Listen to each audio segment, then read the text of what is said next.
Crash is super easy to play, Yeah, boy. but winning will get more predictable when you understand the math behind it. To understand why Crash is tough to beat, let's look at the math in a simple way.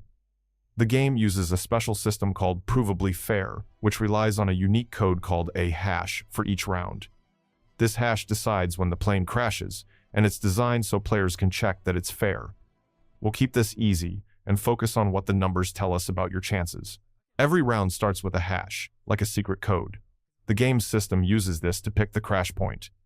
In about 3 out of every 100 rounds, the plane crashes right away at 1, so everyone loses their bet instantly. This happens when the hash fits a certain rule, like being divisible by a number such as 33. For the other 97 rounds out of 100, the system turns the hash into a multiplier bigger than 1, using a math rule that makes low numbers more common than high ones. This rule is based on something called an inverse uniform distribution. Think of it like this. The system picks a random decimal between 0 and 1, then uses a formula to turn it into a multiplier.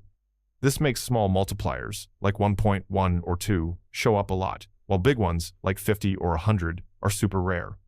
Let's talk about the odds of the plane crashing at different multipliers. The chance that the multiplier crashes at or below a certain number, say x, follows a pattern. For multipliers above 1, the chance is roughly 1 minus 1 divided by x, plus the 3% chance of an instant crash. Here's what that means in simple terms. Half the time, the game crashes at or below 2. 9 out of 10 times, it crashes at or below 10. 99 out of 100 times, it crashes at or below 100. This shows why you see so many crashes at low numbers like 1.1 or 2, and only rarely see big multipliers. Data from thousands of rounds backs this up. About half the crashes happen by 2, 9 out of 10 by 10, and almost all by 100.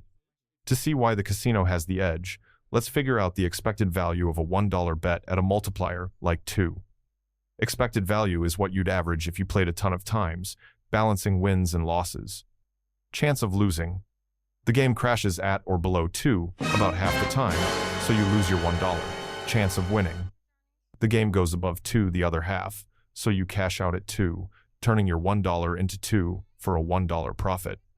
Expected value. Take half times negative $1 for the loss, plus half times $1 for the win. That's negative 50 cents plus 50 cents, which equals 0 minus a small amount, about 3 cents lost per round. Now try a lower multiplier, like 1.1. Chance of losing. The game crashes at or below 1.1 about 12 out of 100 times. Chance of winning. That leaves 88 out of 100 times you win, turning $1 into 1.1 for a 10-cent profit. Expected value. 12% times negative $1 plus 88% times 10 cents comes out to about negative 3 cents per round. Even at low multipliers, you lose around 3 cents per dollar bet. At higher multipliers, like 10, the loss creeps up to about 4 cents. This matches the game's 97% return rate, showing the casino keeps 3 to 4% of every bet over time. Some players try strategies like doubling their bet after every loss, hoping one win will cover everything. Picture betting $1 at 2. First round. Lose at 1.5. You're down $1. Second round. Bet $2. Lose at 1.8. Now down $3. Third round. Bet $4, win at 3, cash out at 2 for $8. Subtract your $7 in bets, and you're up $1. This sounds good, but there's a catch. Half the time, the game crashes below 2, so you could hit a streak of losses, needing bets like $32 after 5 losses. That's rare, about 1 in 500 times, but it can wipe you out or hit the game's limit, often $10,000. Oh my God! The math shows each bet still loses about 3 cents on average, so this strategy doesn't beat the game. The numbers show why Aviator favors the casino. The 3 to 4% edge means you lose a bit every round over time. Low multipliers are safer but still lose money, and high multipliers are too rare to chase.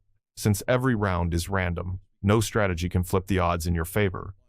Aviator is a blast because of its quick rounds and big multiplier potential, but the math keeps the casino ahead. Knowing that half the crashes happen by 2 and 9 out of 10, by 10 helps you bet smarter, maybe sticking to low multipliers like 1.1 or 1.5.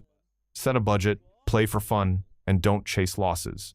With this math in mind, you can enjoy the thrill and make better choices. Here's to cashing out at the right moment and soaring through the game. If you liked today's video, make sure to watch our gambling playlist.